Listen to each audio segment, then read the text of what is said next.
성경 말씀 창세기 32장 24절로 30절까지 말씀 가지고 야곱에서 이스라엘로 가는 여정이라는 제목으로 말씀 증거하도록 하겠습니다. 야곱에게는 두 가지의 인생이 있었습니다. 야곱으로 살았던 인생이 있었고 또 이스라엘로 살았던 인생이 있습니다.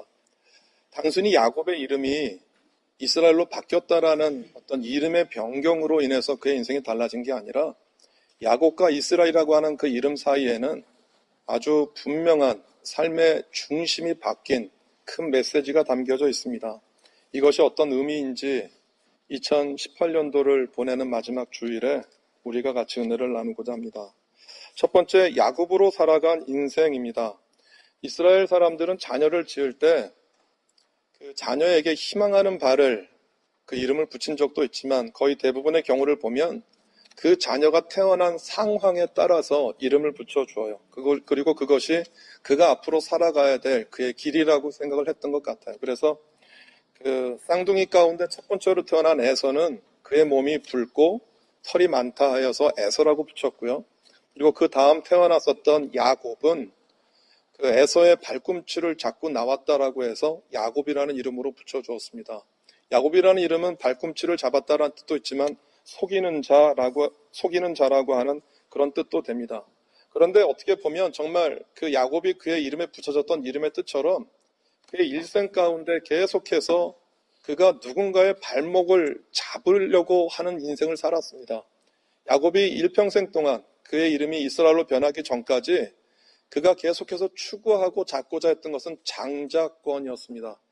벌스라이트라고 하는데 그 히브리어로 이 장자권이라는 이름이 그 베코랍니다. 그 이름의 뜻이 뭐냐 하면 태를 열다예요. 그러니까 어머니 태에서 처음 어머니 태를 열고 태어난 자녀에게 이 장자권이라고 하는 특별한 그 권한을 주었어요. 언제부터 그 야곱이 그 장자권에 대해서 욕심을 내었을까라고 성경에 정확히 기록되어 있지 않지만 그 야곱이라고 하는 사람의 성격이 굉장히 조용하고 또 집에 어디 나가는 것을 좋아하지 않고 집에 있기를 좋아했어요. 그러니까 형 에서와는 성격이 정반대였기 때문에 아버지 이삭은 고기를 좋아했으므로 성경에 보면 에서를 좋아했다라고 기록되어 있고 어머니 리브가는 집에 항상 자기와 같이 있고 얘기를 들어주니까 그 동생이었던 야곱을 좋아했어요. 그러면서 어느 날 자연스럽게 얘기를 할 기회가 많으니까 야곱에게 들려주었던 것 같아요. 내가 태에서 너희 둘이 너무 싸워서 너무 괴로워서 하나님께 물어봤더니 하나님이 나에게 그런 예언을 하셨다. 큰 자가 작은 자를 섬길 것이다. 야곱이 그 성장하면서 그 뜻이 무엇이냐 하면 큰 자가 작은 자를 섬긴다라는 것이 장자권을 이야기를 하거든요. 그러니까 야곱이 철이 들고 나서 인생과 세상이 무엇인지 깨닫고 나서 제일 처음에 욕심을 내었던 것이 이 장자권이에요. 그런데 정작 장자권을 뭐 노력하고 애써서 얻는 게 아니잖아요. 태어날 때 그냥 자연스럽게 갖는 것이니까. 에서에게 장자권이 주어졌다는 것이 에서에겐 중요하지 않았어요. 왜냐하면 그거 원래 내 거니까. 원래 내 거니까 뭐 누가 뭐라고 하지 않아도 내게 주어진 것이니까. 그런데 야곱은 그 형이 가지고 있는 장자권을 갖고 싶었어요. 그런데 장자권이라는 게 변경이 되는 게 아니잖아요. 그러니까 야곱은 계속해서 그의 삶 가운데 갈망함이 있어서 어떤 갈망이냐 하면 형이 가진 장자권을 갖고 싶다라고 하는 그 갈망이에요. 그런데 문제는 어떤 것이냐 하면 하나님이 어머니 리브가를 통해서 큰 자가 작은 자를 섬겨 그리고 장자권이라는 것이 에서에게 있지 않고 야곱에게 있어라고 하는 것들을 예언해 주었다라고 하면 야곱의 올바른 태도는 그걸 기다렸어야 되는 거예요. 하나님이 주실 때까지. 그런데 야곱이 계속해서 내달렸던 것은 뭐냐 하면 형이 가지고 있는 그 장자권을 하나님이 정한 때에 하나님이 약속한 그 기한에 얻으려고 한 게 아니라 내가 내 손으로 취하려고 했다라고 하는 사실이에요. 이것이 야곱의 인생을 꼬이게 하고 야곱의 인생 가운데 어려움을 갖게 한 그 이유와 원인이 되어져요. 헬라에 보면 시간을 나타내는 그리고 때라고 하는 것을 나타내는 단어가 두 단어가 있습니다. 크게 보면 세 단어인데 그냥 두 단어로 요약을 하면 하나는 카이로스라는 단어이고 또 하나는 크로노스라고 하는 단어입니다. 이 크로노스라고 하는 이 시간은 어떤 시간이냐 하면 그냥 연대기적인 시간입니다. 그래서 연대기라고 하는 크로노라지라고 하는 말이 이 크로노스에서 나오는데 뭐 우리가 지금 여름이잖아요. 여름, 가을, 겨울, 또 이렇게 계절이 바뀌어지는 그런 시간들, 그리고 우리가 12월 달 이해 마지막이잖아요. 그런 것처럼 또 새해가 되어지면 2019년도가 되어지는데, 이런 가만히 있어도 저절로 흘러가는 것들, 그리고 수평적인 시간들이에요. 그런데 이와 다른 크로노스라고 하는 시간과 다른 또 하나의 시간이 구별되어져서, 영어에서는 뭐 똑같은 시간대이지만 그 단어가 뭐냐면 카이로스라고 하는 그 시간이에요. 이 카이로스는 연대기적으로 흘러가는 시간이 아니에요. 성경에 특별히 이 카이로스라는 단어가 쓰인 때는 어느 때냐 하면 하나님이 인간이 사는 삶 가운데 개입하는 시간이에요. 그러니까 크로노스를 살아가고 있는 사람들에게 하나님이 나타나셔서 이적과 기적을 베푸시고 하나님의 영광과 다스림을 나타내는 시간, 그것을 카이로스라고 우리가 통칭을 해요. 그러면 이 두 단어에 입각해서 오늘 야곱을 살펴보면 어떤 것이냐 하면, 야곱에게 하나님이 형을 대신한 장자권을 너한테 줄 거야 라고 하는 예언이 이미 있었잖아요. 그러면 야곱은 어떻게 해야 되냐 하면 그 카이로스가 자기의 삶 가운데 임하는 것을 기다렸어야 돼요. 그런데 야곱이 그 시간을 기다리지 않아요. 형을 속여서 팥죽이라고 했는데 이게 스튜예요. 스튜가 어떤 거냐 하면 뭐 고기나 야채를 이렇게 막 끓이면 나중에 스프는 좀 쫄고 나중에 건더기가 남잖아요. 근데 그것이 붓다라고 해서 한국말로 된 성경에는 팥죽이라고 되어 있지만 그것이 레드 스튜를 얘기를 하는 거예요. 그것으로 형이 가지고 있는 장자의 권한을 속여서 빼앗고, 그리고 아버지를 속여서 장자가 받아야 될, 큰아들이 받아야 되는 축복까지 대신 받았잖아요. 결국 하나님이 원하시는 하나님의 카이로스가 야곱에게 임하기 전에 자기 스스로가 그 장자권을 취하려고 했었던 그 결과로 야곱의 주변, 야곱의 가족들은 큰 어려움과 혼란 가운데 빠져요. 정작 사랑했던 어머니와 아버지를 더 이상 볼 수 없었고요. 형제 사이에 갈등이 생겼고요. 그런 야곱의 태도, 장자권이라는 것이 형에게 있는 에서에게 있어서 있는 장자권만이 아니라 어느 순간 야곱에게 그 장자권이라고 하는 그 권리가 자기가 세상을 살아야 되는 이정표가 된 거예요. 외삼촌 라반이 잘못하기도 했었지만 야곱을 만나는 모든 사람들은요, 야곱이 그 사람에게 있는 것을 취하려고 하는 사람이 된 거예요. 그러니까 야곱을 만나는 사람은 어떤 상황에 놓이냐 하면 뭔가를 뺏기는 거예요. 그리고 야곱을 만나면 평안이 아니라 분쟁할 수밖에 없는 그 삶이에요. 그래서 야곱이 평생 동안 그렇게 속고 속는 그런 인생을 살았어요. 그 이유가 뭐냐 하면 하나님이 내게 임하는 카이로스를 기다리지 못하고 자기 시간 안에서 장자권을 취하려고 했기 때문에 그래요. 근데 성경에 보면 이 야곱과는 전혀 다른 반대되어지는 태도를 가진 사람이 한 사람 등장해요. 그 사람이 다윗이에요. 야곱이 장자권이라고 하는 그 권한을 그 어머니로부터 들었다라고 하면 그 다윗은 좀 더 오피셜하게 자기가 왕이 된 거예요. 사무엘 선지자가 와서 내가 왕이 되고 싶어 했던 것도 아니었는데 어느 날 자기에게 와서 기름 부었어요, 왕으로. 여러분 보세요. 만약에 내가 사울을 대신해서 이스라엘의 왕이 될 것이야 라고 하는 예언을 여러분들이 들었다고 한번 생각해 보세요. 무엇을 기대하시겠어요? 내가 이스라엘의 다음 왕이 된대. 어떤 걸 기대하시겠어요? 기회를 살피지 않겠어요? 언제 내가 왕이 되지? 언제 내가 사울을 대신해서 왕이 될 수 있을까라고 하는 것들에 대해서 관심을 갖고 귀를 기울이지 않겠어요? 그런데 우리가 잘 아는 것처럼 다윗 가운데 정말 많은 크고 작은 일들이 벌어지면서 사울 왕에게 쫓겨다니기 시작을 해요. 그런데 결정적으로 다윗에게 어떠한 기회가 찾아오냐 하면 사울을 죽일 수 있는 기회가 두 번 찾아와요. 어떻게 된 거냐 하면 이론상 보면은요, 나를 쫓아서 나를 죽이려고 하는 저 사울을 내가 죽이면 어쩌면 하나님이 나에게 왕으로 기름 부은 이 왕이 되는 이 시간과 기한을 줄일 수 있는 것이에요. 그리고 내가 더 이상 쫓겨다니지도 않아도 돼요. 그런데 다윗이 그러한 두 번의 기회 앞에서 사울을 죽이지 않아요. 하는 말이 뭐냐 하면 하나님이 왕으로 기름 부은 자를 내가 죽일 수 없다라고 하는 논리예요. 이것이 그렇지라고 생각하지만 이 고백 안에는 다윗 안에 있는 굉장히 깊은 신앙이 있어요. 여러분, 우리가 왜 세상을 살면서 카이로스를 기다리지 못하는지 아세요? 왜 하나님이 우리 가운데 역사하는 그때를 기다리지 못하냐 하면 내가 내 안에 가지고 있는 어떤 욕심과 내가 가지고 있는 능력으로 그것을 이루고자 하기 때문에 그래요. 다윗이 그렇게 하나님의 때를 기다리고 하나님이 움직이시고 역사하신 때를 기다릴 수 있었던 것은 다윗이 하나님을 만났어요. 다윗은 하나님이 어떤 분인지를 알았던 거예요. 다윗은 그 양들을 치면서 그 목자로 있으면서 그 사나운 맹수들로부터 양을 돌보는 과정 가운데에서 다윗은 누구를 경험했느냐 하면 단순히 내게 붙여져 있는 양들을 돌본다라고 하는 목자로서의 어떤 위치만이 아니라 내가 저 양들을 돌보는 것처럼 하나님이 내 인생을 돌본다라는 사실들을 믿었던 거예요. 그리고 그 믿음으로 사나운 곰과 맹수들을 물리쳤던 그 믿음으로 결국 누구를 물리친 거냐면 골리앗을 물리쳤거든요. 그러니까 다윗은 이스라엘의 왕이 된다, 왕이 되지 않는다라고 하는 사실을 떠나서 누구를 정확히 알았느냐 하면 하나님을 알았어요. 하나님이 내 인생과 삶 가운데서 누구이신지 하나님을 알았기 때문에 하나님을 기다려요. 여러분, 우리가 왜 하나님을 못 기다리는지 아세요?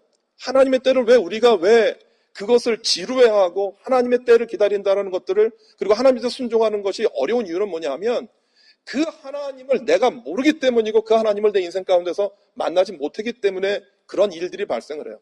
한번 2018년도를 한번 되돌아보시겠어요? 2018년도를 되돌아보면 정말 좋았던 일들도 있었고 또 어렵고 힘들고 괴로웠던 일들도 많이 있었을 거예요. 그런데 혹시 내가 실수하고 실패하고 넘어졌던 때에 어떤 공통점이 있다라고 여러분 보이지 않으세요? 내가 실수하고 내가 넘어지고 상처를 받고 이런 일들 가운데 공통점을 이렇게 추려보면 저의 경우에 제가 설교 준비하면서 저도 지난 2018년도를 쭉 한번 되돌아봤어요. 되돌아봤더니 제가 잘못했었을 때, 실수했었을 때, 좀 좋지 않은 일들이 일어났다라고 하는 그 모든 때에 공통적으로 일어났던 일들은 뭐냐 하면 그 하나님이 내 인생과 삶 가운데 개입하실 때를 기다리지 않고요. 제가 무언가를 먼저 했을 때 우리의 삶 가운데 우리가 계속해서 반복하는 실수 가운데 한 가지는 뭐냐 하면 내 인생이 이렇게 흘러가요. 우리가 나이를 먹는 것처럼 이렇게 인생이 흘러가는데 인생이 흘러가는 그 인생의 여정마다 하나님이 우리 인생 가운데 개입하시는 그 카이로스의 때가 있거든요. 그런데 그 때를 못 기다려요. 왜 기다리지 못하냐 하면 그 하나님의 때가 우리 가운데 임하는 그 때를 우리가 예측조차 할 수 없어요.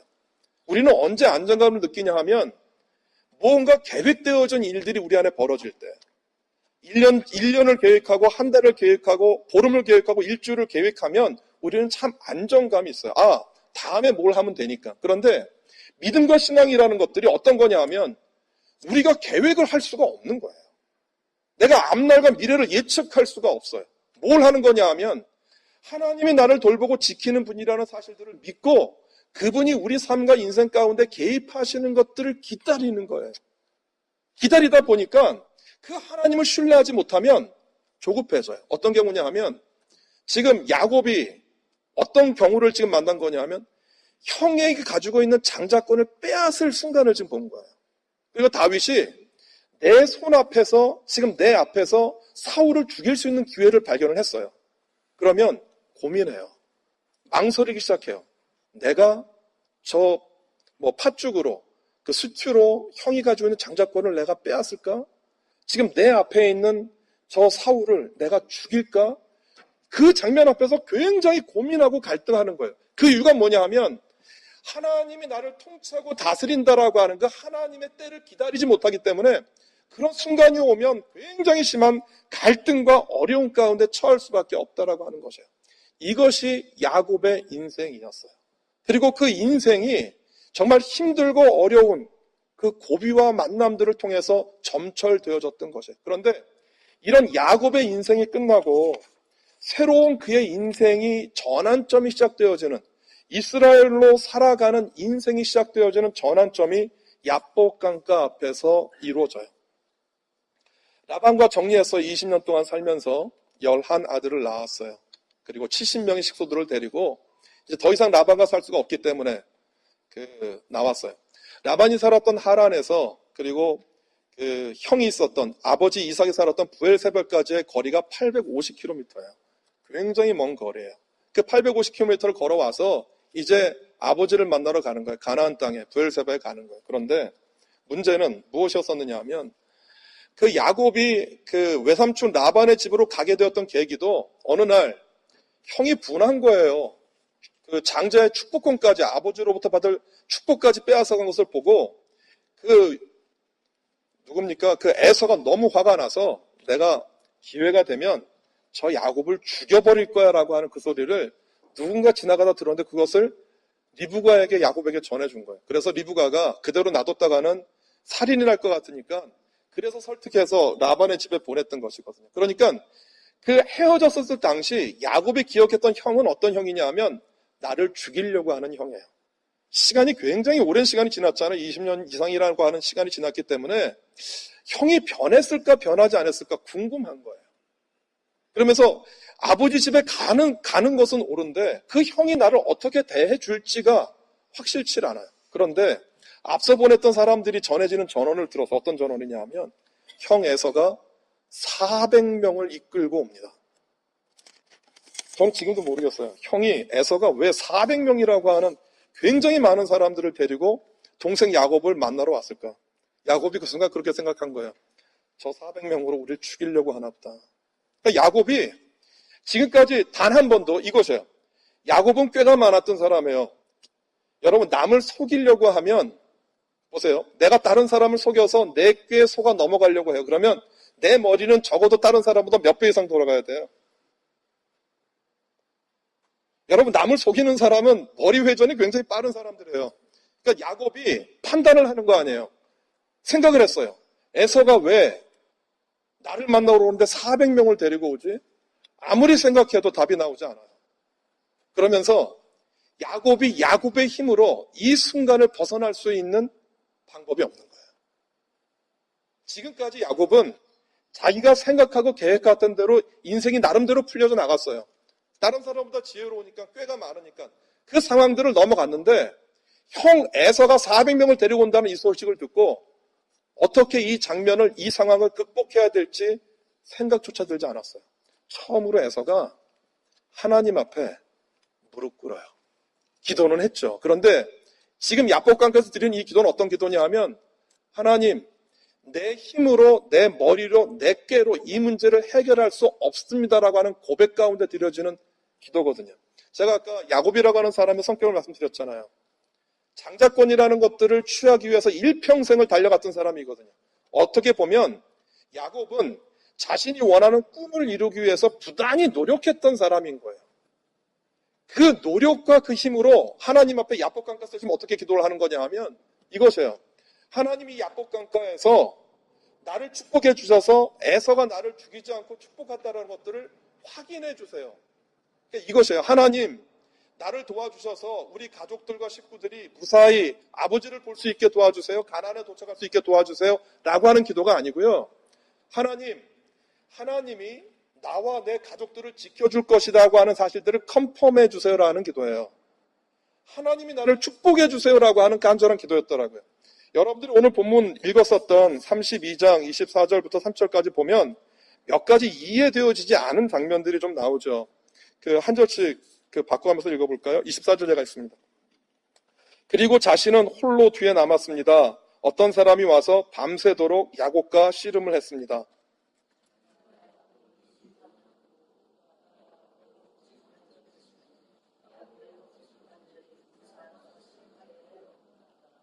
그 사람이 야곱에게 말했습니다. 날이 새려고 하니 나를 놓아다오. 하지만 야곱이 말했습니다. 저에게 복을 주시지 않으면 보내드릴 수 없습니다.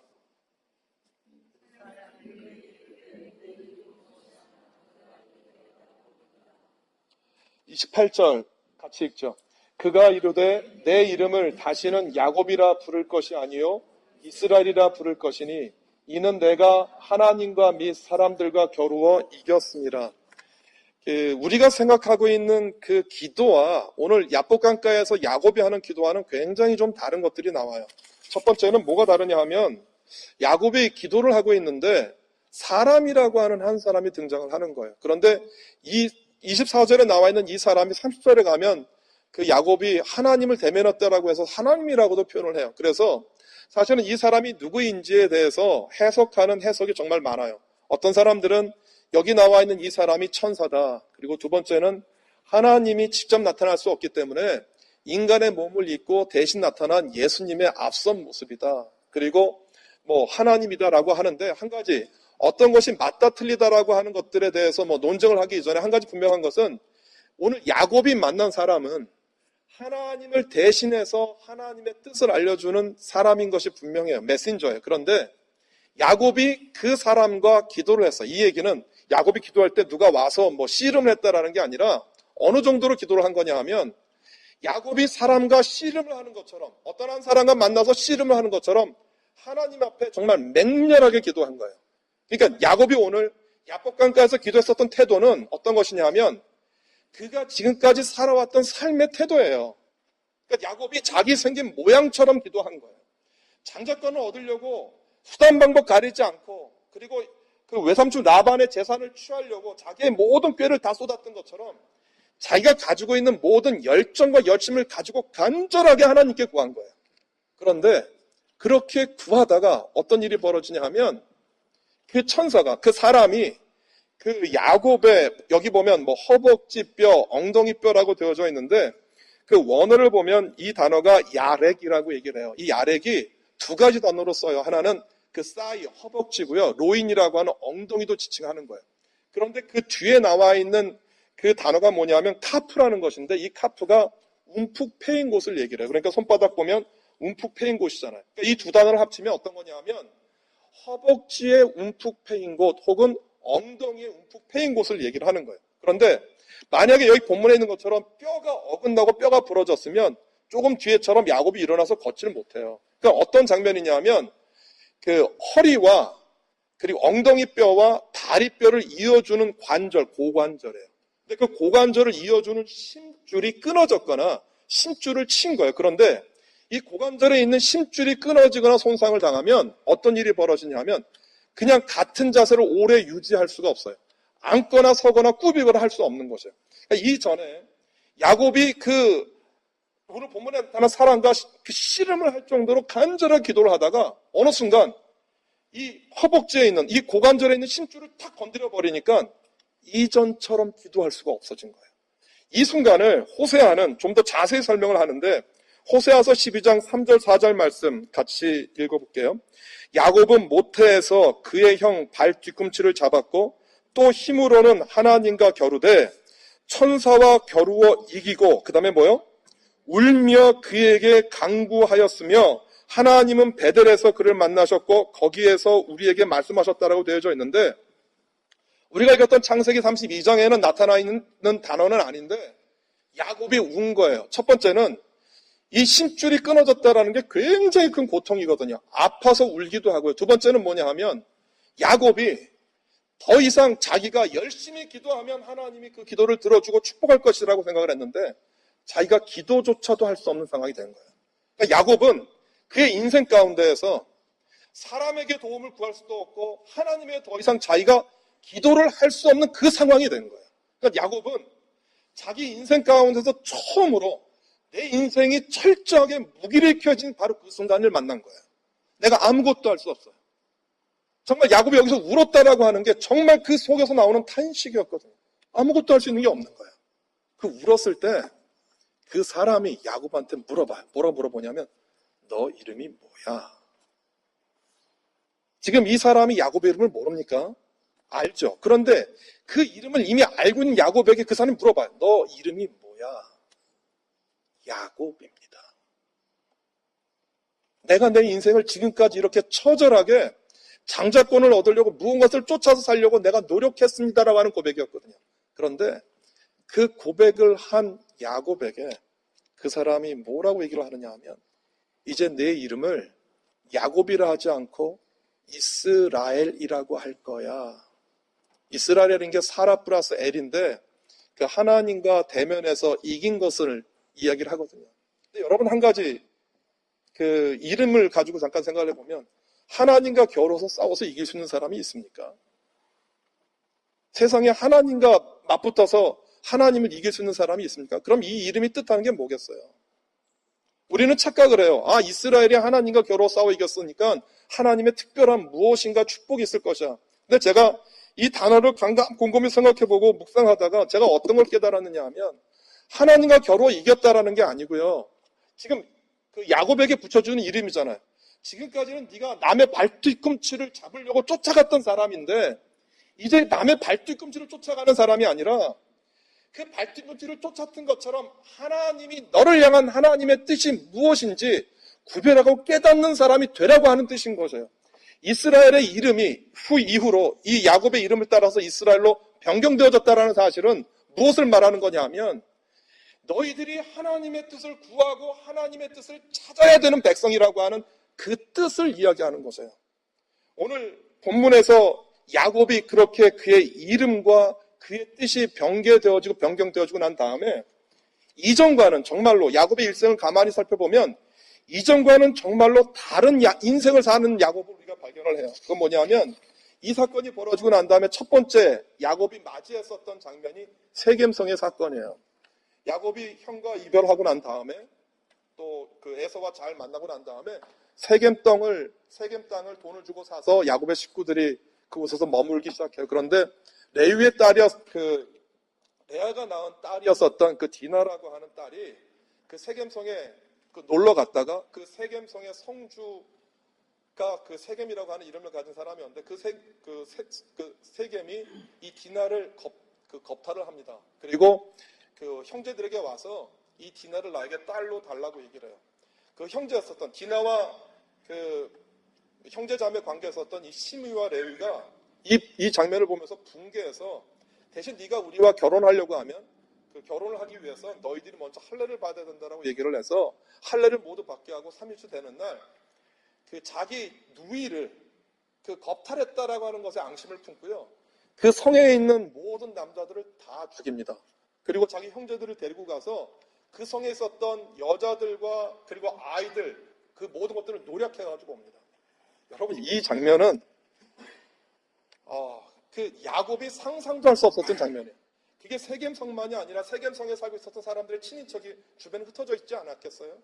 어떻게 보면 이미 형 에서의 손에서도 구원을 받았는데 이제 정말 죽을 판이 된 거예요.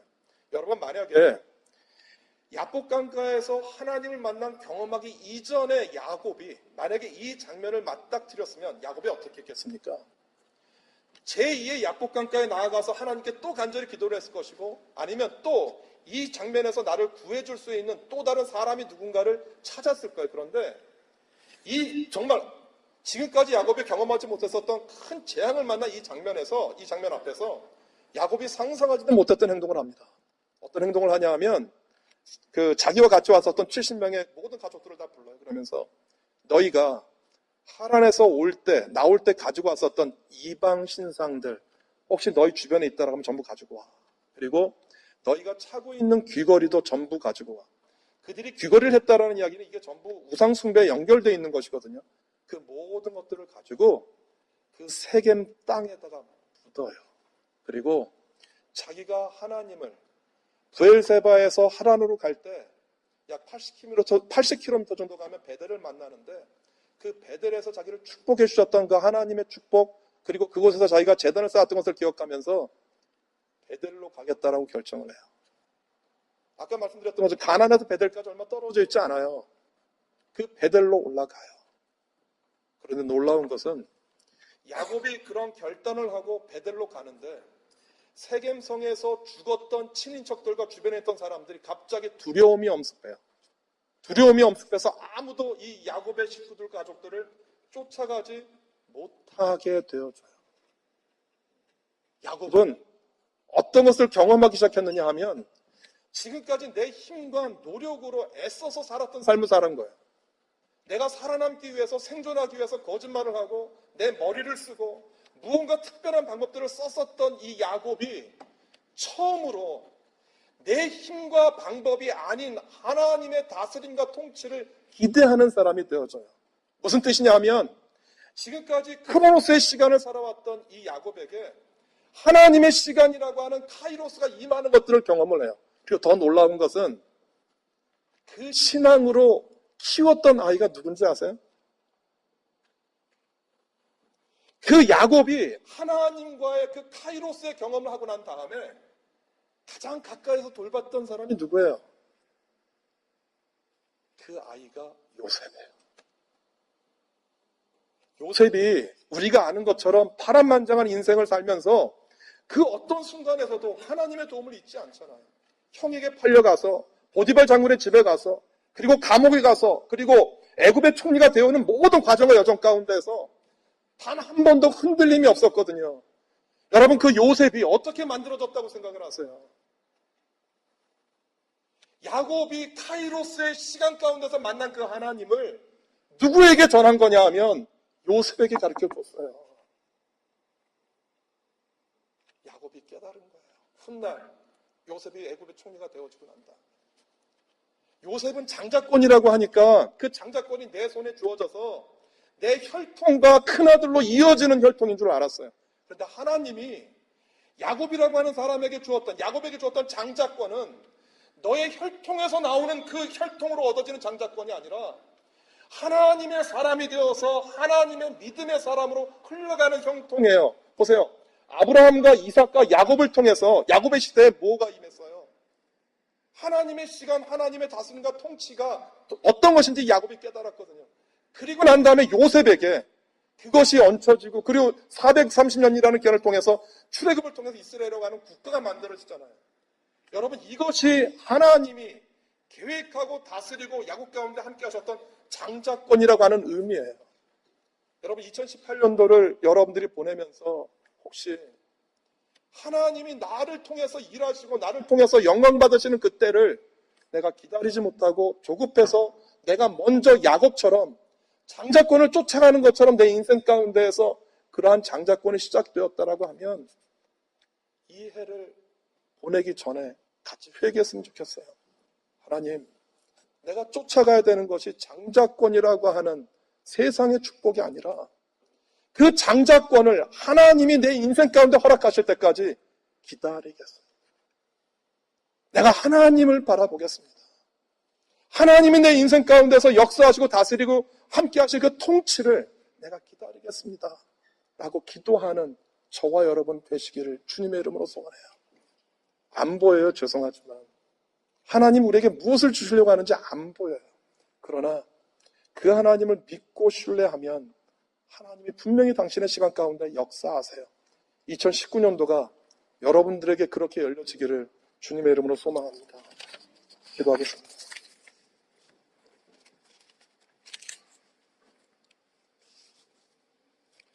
하나님, 우리에겐 소망이 있고 비전이 있고 꿈이 있습니다. 그런데 그것을 이루지 못하면 조급해지고 두려워집니다. 그 이유는 내가 이것을 이루려고 하기 때문입니다. 야곱에게 장자권이 있었던 것처럼 우리에게도 그러한 장자권이 있었습니다. 하나님, 내가 내 힘대로 하려고 했던 모든 노력과 내가 내 힘으로 이루고자 했었던 내 모든 것들을 이 시간에 내려놓습니다. 주여, 우리를 용서해 주시고 하나님이 우리 인생 가운데 개입하시는 그 카이로스를 기다릴 수 있도록 도와주옵소서. 믿게 도와주시고 믿음으로 당신이 우리 가운데 역사하실 그때를 기다리며 소망하는 우리 될 수 있도록, 그렇게 2019년도를 열 수 있도록 우리를 축복하여 주옵소서. 예수님의 이름으로 기도드립니다. 아멘.